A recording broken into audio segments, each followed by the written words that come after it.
ብርሃን ባንክ እንኳን ለበዓሉ በሰላም አደረሳችሁ እያለ መልካም ምኞቱን ይገልጻል።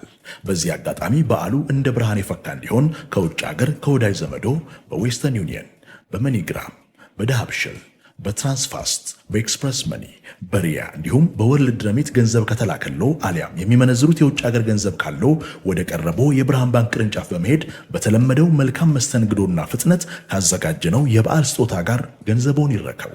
መልካም በዓል። ብርሃን ባንክ፣ እንደ ስማችን ብርሃን ነው ስራችን። ከዚሁ ከባርሴሎና ጉዳይ ግን ሳንወጣ የሃንሲ ፍሊክን ጉዳይ እንመልከት። ቡድኑን በፍጥነት ነው ማሻሻል የቻሉት አይደለ? ያው ከሪያል ማድሪድ ጋር ከኤል ክላሲኮ ጨዋታ በኋላ የነበራቸው የነጥብ ርቀት ባርሴሎና በሲዝን ምናልባት ላሊጋው ላይ ይሳካለት ይችላል የሚሉ ግምቶች ገና በዛ ጨዋታ ላይ ሲሰጡ እንደነበር ይታወቃልና ከዛ በኋላ ግን ቡድኑን ያሻሻሉበት መንገድ በጣም አስደናቂ እንደሆነ ተመልክተናል። እናንሳኝ ጉዳይ ካለፈው አመት በተለየ ሁኔታ ሆነው ነው እነሱን አዲስ አመት ሊቀበሉ የተቃረቡት። ወይም ዛሬ ገናቸው ክሪስማስ ነው፣ ስለዚህ ክሪስማስን የሚያከብሩት። ባለፈው አመት ቢገርም ነው፣ ካለፈው አመት የበለጠ ነጥብ አላቸው ዘንድሮ። በዚህ ጊዜ ባለፈው የውድድር ዘመን 38 ነጥብ ነው የነበራቸው ዲሴምበር መጨረሻ ላይ አመቱ ሲያበቃ። ዘንድሮ 46 ነጥብ ነው ያላቸው። ይሄ በጣም ነው የገረመኝ።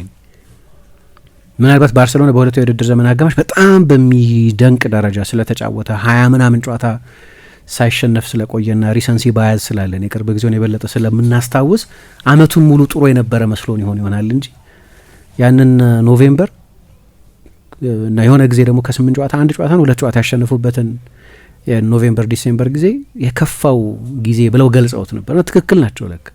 እና የአመቱ የመጨረሻ 2 ጨዋታዎችንም በአትሌቲኮ ማድሪድና በላስ ፓልማስ መሰለኝ ተሸንፈው ነበር አመቱን የዘጉት። አሁን ባርሴሎና ያኔ በኖቬምበርና በዲሴምበር መጨረሻ አካባቢ ከ21 ጨዋታ በላሊጋ ብቻ 5 ነጥብ ብቻ ነበር ያገኙት። የማይደረስበት ርቀት ላይ የተቀመጡ ይመስል ነበር። አትሌቲኮ ማድሪድ በደንብ አስፍቶት ነበር። ደግሞ በዛ እንግዳ በሆነ ጨዋታ ባርሴሎናንም በባርሴሎና ሜዳ በዲየጎ ሲሞኔ አሰልጣኝነት ለመጀመሪያ ጊዜ ከሜዳ ውጪ ባርሴሎናን ያሸነፈበት ጨዋታ ነበር። በሁለቱ አጋማሽ ግን አገገመ ባርሴሎናና መጨረሻ ላይ ሻምፒዮን ሆነ። ዘንድሮም እንዲሁ አይነት ተመሳሳይ ፈተና የሚገጥማቸው ይመስል ነበር እና የባርሳ ችግሩ የጀመረው ክረምት ላይ ነው። ቅድም የጠቀስነው የማርክ አንድሬ ተር ስቴገን ውዝግብ ተጫዋቾችን እንደገና ለምሳሌ ኒኮ ዊሊያምስን ያስፈረሙት መሰለ። ነገር ግን እሱ የመመዝገብ ዋስትና ካልተሰጠኝ ለባርሰሎና አልፈርምም አለ። ወይም ከፈረምኩም የምወጣበት ሪሊዝ ክሎዝ ይኑር፣ ሬጂስተር ካልተደረጉ ማባከነው አመት አይኖረኝም አለ። የዓለም ዋንጫ አመት ነው ይሄ። ባርሴሎና ደግሞ እንዲህ አይነት ጋራንቲ የ60 ሚሊዮን ዩሮ ሪስክ ሊወስድ አልፈለገም። በዚህ ምክንያት አልተጣጣሙም። እዛው በኤስፓኞል የ10 አመት በቢልባኦ የ10 አመት ኮንትራት ፈረመ። ሉዊስ ዲያዝን ፈለጉ፣ ግን ውድ ሆነባቸው። ስለዚህ እሱን ማምጣት አልቻሉም። መጨረሻ ላይ ማርከስ ራሽፎርድን በውሰት ከማንቸስተር ዩናይትድ ወሰዱ እና ቡድኑ በሚገባ ተጠናክሮ ነው ቡድኑ የውድድር ዘመኑን የጀመረው ማለት አትችም። እንዲያውም ተዳክሟል በአንዳንዶቹ ቦታዎች ላይ። ምክንያቱም ኢኒጎ ማርቲኔዝ ለሃንዚ ፍሊክ አጫወት ለዚህ ብዙ ሪስክ ለሚወስድ ሀይ ላይ ናቸው በጣም አስፈላጊ ተጫዋች ነበር። ፈጣን አይደለም፣ 50 ሜትር እንዲከላከል የምትጠብቂው አይነት ተጫዋች አትሌቲሲዝም የለውም፣ ግን በዚህ እድሜ በመገኘት የሚኖር ስክነትና ብስለት ግን አለው። ስለዚህ አሰልጣኙ እንዲህ የመሰለ በጣም ወሳኝ ተጫዋቻቸውን እሳቸው ራሳቸው እንደሚሉት የአምበልነት ምልክት የማያደርግ አምበል የሚሉትን ደግሞ አጠገቡ ያለውን ፓው ኩባርሲን የሚገራላቸውን ተጫዋች አጡ። የውድድር ዘመኑ በሙሉ ደግሞ የቁልፍ ተጫዋቾችም ጉዳት ብዙ ነበረባቸው። ፔድሪ በቀደሙ የስፓኞል የቪያሪያል ጨዋታ ላይ አልነበረም። ለረጅም ሳምንታት ላሚን ያማል ከጉዳት ጋር እየታገለ ነበር ሲጫወት የነበረው። በቀደም በጣም ጥሩ 129 ጊዜ ኳስ ነክቷል ላሚን ያማል በቀደም። የሚገርም ነው። ብዙ ጨዋታዎች ላይ ተሳትፏል፣ ግን በጉዳት ምክንያት እሱም ቀላል ማይባሉ ሳምንታት አልፈውታል። ሲመለስም ከዚያ ጉዳት ሳይላቀቅ ራፊኛ እንደዚሁ ተጎድቶባቸዋል። የኩንዴ ብቃት ወርዷል። ከዛ በኤል ክላሲኮ ደግሞ በሳንቲያጎ ቤርናቤዩ የ5 ነጥብ ርቀት የፈጠረ ድል ባርሴሎና በሪያል ማድሪድ ተመዘገበበት። የ5 ነጥብ ጋፕ ሆነ። ከዚያ በኋላ 1-2 መጥፎ ጨዋታዎች ነበሯቸው። በቼልሲ 3-0 የተሸነፉበት፣ ከክለብ ብሩዥ ጋር 3-3 የተለያዩበት። ግን ቡድናቸው እየተሰራ እንደመጣ እንዳወቁ የሚመስል ንግግር ያደረጉት በብሩዥ ወይም በብሩገ ከክለብ ብሩዥ ጋር ተጫውተው 3-3 ከተለያዩ በኋላ ቃል ገባለሁ ሰሞኑን የተለየ ባርሴሎናን ታያላችሁ የሚል አስተያየት ሰጥተው ነበር። እና አንዱ ያን የነበረባቸው ጫና ለውጥ በእንደዚህ አይነት ሃይላይን እየተጫወትክ ቡድኖች አሁን እየለዩብህ ነው። እሱን ያንን ሃይላይን ሪያል ማድሪድ አድርጎታል፣ ሌሎች ቡድኖች አድርገውታል። ፕራግማቲኩን አሏቸው እና በባርሰሎና የራሳችን የጨዋታ ስልት አለን፣ ሰዎች ይቀየር ስላሉ የማንቀይር። እኔ እንደዚህ አይነት አሰልጣኝም አይደለሁም። የማምንበት ፊሎዞፊ ያለ እና በጭራሽ በራሳችን ሜዳ ወደ ራሳችን ሳጥን ተጠግተን እየተከላከልን በመልሶ ማጥቃት እያጠቃን 1-0 ልናሸንፍ አንችልም። ይሄ የፍሊክ ቡድን አይደለም። እኔ እንደዛ አላደርግም።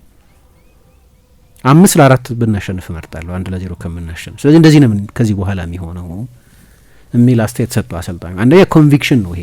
ያው ሲሸነፉ እኛ ምናነሰዋለን።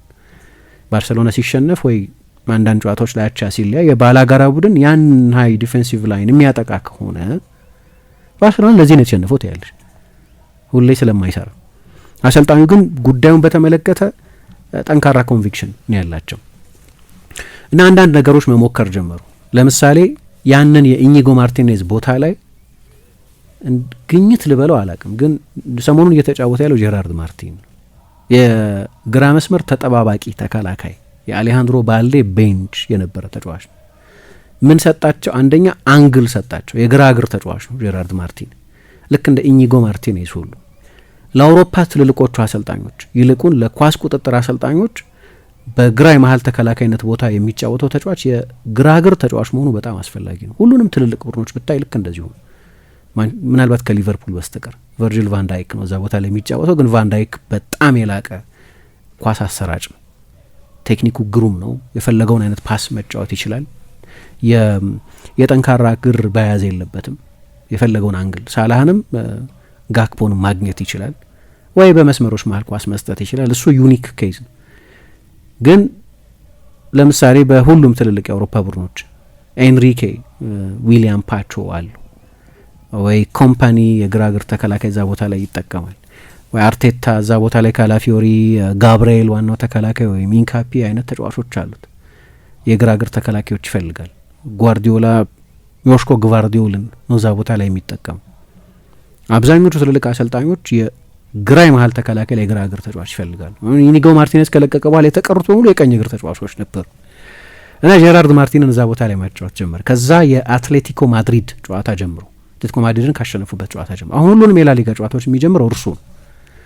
አሁን ይሄ በጣም ጥሩ ውሳኔ ሆነ። ባርሴሎና በቅርብ ጨዋታዎች ለሚቆጠሩበት የጎሎች መጠን በጣም ቀንሷል። ሁለተኛ አንዳንድ ተጫዋቾች ከጉዳት መመለስ ጀመሩ።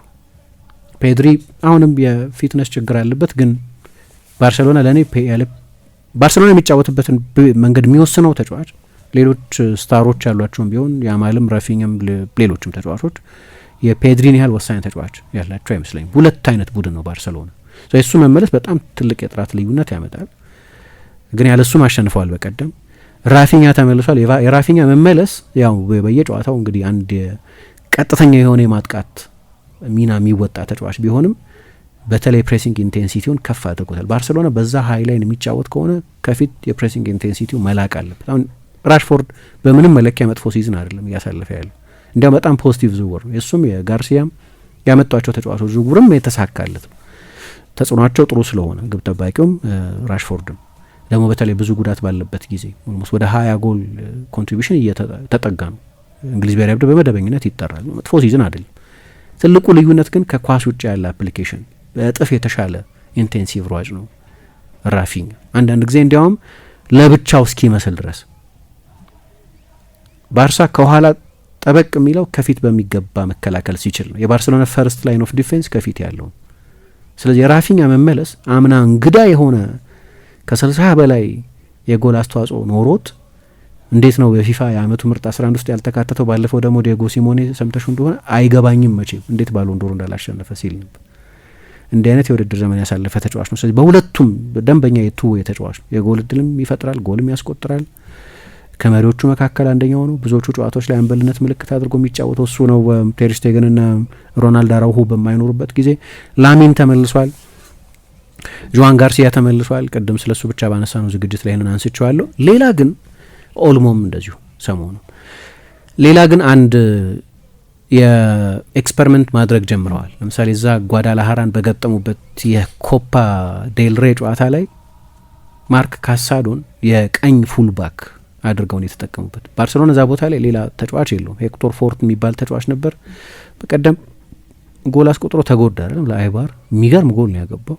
6ኛው ደቂቃ ላይ ነው ጎሉ የተቆጠረው። ግን ጎሉ በጣም አሪፍ ስለነበር የጨዋታው ኮከብ የተባለው 6ኛው ደቂቃ ላይ ተጎድቶ የወጣው ተጫዋች ነው እና ባርሳ ሌላ ሰው የለውም እዛ ቦታ ላይ። ስለዚህ ለማንኛውም የኩንዴን ፎርም አስተማማኝ ባለመሆኑ የተነሳ በቀደምም እኮ እንዲያው ኦፍሳይድ ሆነ እንጂ ራሱ ላይ ጎል አግብቶ ነበር ከቪያሪያል ጋር የነበረው ጨዋታ ላይ። ራስ ላይ ጎል ማስቆጠር የነሰሰር የድክመት ምልክት አይደለም፣ ግን ጥሩ ሲዝን አይደለም፣ እንደ አምናው አይደለም ጁል ኩንዴ። ስለዚህ ለዛ ቦታ የሚሆን ሌላም ሰው እየፈለጉ ነው። ማርክ ካሳዶን እዛ ቦታ ላይ መሞከር ልክ የጀራርድ ማርቲን የፖዚሽን ሺፍት እንደሰራው። ከዛ ዲዮንግና ፔድሪ ነበሩ አምና የባርሴሎና በተለይ ዲዮንግ ከጉዳት ከተመለሰ በኋላ የመጀመሪያ ተጣማሪ 6 ቁጥሮች ሲቲንግ አማካዮች።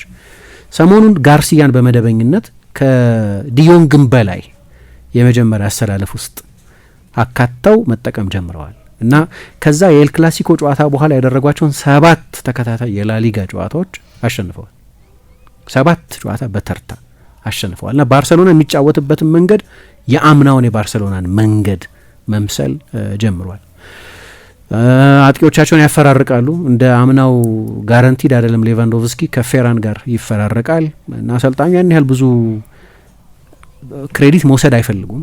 ግን እኔ የምሰጋው የተከላካይ መስመር ላይ ተጨማሪ ተጫዋቾች ማያመጡ ከሆነ ነው። ሰሞኑን የማርክ የሂስም ስም ሲነሳ ነበር፣ ግን ይወደድብናል ምናምን ብለዋል እየተባለ ነው እና በቀደም ማርክ ማን ነው ይሄ የቀድሞ ቼልሲ ተከላካይ አንድሪያስ ክሪስቴንሰን ተጎዳባቸው። ጎል አስቆጥሮ ነበር ጓዳላራ ላይ ና ተጎዳ እና ከኦልሞስት ከዚህ ሲዝን ውጪ ሳይሆን አይቀርም እና የበለጠ ደግሞ የሮናልዶ አራውሆ ሁኔታ በጣም የከፋ የስነ ልቦና ነው እየተባለ ነው። ለመጫወት የሚያስችል ሜንታል ስቴት ላይ አይደለም ያለው። ከተጫወተም ለባርሴሎና ላይሆን ይችላል ይላሉ ሰዎች። ኩባርሲ ወጣት ነው ገና 18 ዓመቱ ነው 19 ዓመቱ 19 ዓመት ከላሚን ያማል እኩል ነው ኦልሞስት። እዚህ ላይ ነው ኢኒጎ ማርቲኔዝ የለቀቀው። በእርግጥ ኩንዴን የመሀል ተከላካይ ማድረግ ይቻላል። በሴቪያ የመሀል ተከላካይ ነበር፣ ግን እዛ ቦታ ላይ ደግሞ ሌላ ሰው የላቸው። እንግዲህ ካሳዶ ሙከራ ምናልባት ኩንዴን ወደ መሀል የማስገባትን አላማ ካልኩሌት አድርገው ከሆነ አላቅም፣ ግን እዛ ቦታ ላይ ችግር አለ። እንዲያውም ሰኞ 2 እነጋገራለሁ ብለው ነበር በቀደሙ 2 ሰኞ ከዴኮ ጋር ከባርሴሎና የስፖርት ዳይሬክተር ጋር። ምናልባት እሱ ቦታ ላይ የዴብዝ ችግር ስላለባቸው ፈተና ካልሆነባቸው በስተቀር በመጥፎ ሁኔታ ውስጥ የነበረ ብዙ ትችቶች እንዲሰጥበት ያደረገ ቡድናቸውን ያቃኑበት መንገድ በጣም አስደናቂ ነው። አሁን በሁሉም ውድድር 8 ተከታታይ ጨዋታ አሸንፈዋል። በላሊጋ ብቻ 7 ተከታታይ ጨዋታ አሸንፈዋል። የ9 ነጥብ ስዊንግ ነው የፈጠሩት። ከኤል ክላሲኮ በኋላ በ5 ነጥብ ይመሩ ነበር። አሁን በ4 ነጥብ ሪያል ማድሪድን እየመሩ ነው። ማድሪድ ደግሞ ጥሩ ሁኔታ ላይ አይደለም ያለው እንደሚታወቀው። በቅርብ ጊዜ የስፔን ሱፐር ካፕ ይመጣል። እዛ ጨዋታ ላይ የሚያሻምና ዶሜስቲክ ትሬብል ነበር ያሳኩት። የሀገር ውስጥ ዋንጫዎችን ሁሉንም ነበር የወሰዱት። ላሊጋው ላይ ጥሩ ናቸው። ኮፓ ዴል ላይ አልፈዋል። በስፔን ሱፐር ካፕ ደግሞ የበለጠ ቡድኑን በቅርብ ጊዜ ለማየት እድል ይኖረናል። አድማጮቻችን ለዛሬ ነበረን ቆይታ ይህንን ይመስል ነበር። ሌሎች ፕሮግራሞች ከአራዳ ኤፍ ኤም 95.1 ወደ እናንተ ይደርሳሉ። መልካም ጊዜ ይሆንላችሁ። ብርሃን ባንክ እንኳን ለበዓሉ በሰላም አደረሳችሁ እያለ መልካም ምኞቱን ይገልጻል። በዚህ አጋጣሚ በዓሉ እንደ ብርሃን የፈካ እንዲሆን ከውጭ ሀገር ከወዳጅ ዘመዶ በዌስተርን ዩኒየን፣ በመኒግራም፣ በዳሃብሽል፣ በትራንስፋስት፣ በኤክስፕረስ መኒ፣ በሪያ እንዲሁም በወርልድ ረሚት ገንዘብ ከተላከሎ አሊያም የሚመነዝሩት የውጭ ሀገር ገንዘብ ካለው ወደ ቀረበው የብርሃን ባንክ ቅርንጫፍ በመሄድ በተለመደው መልካም መስተንግዶና ፍጥነት ካዘጋጀነው የበዓል ስጦታ ጋር ገንዘቦን ይረከቡ።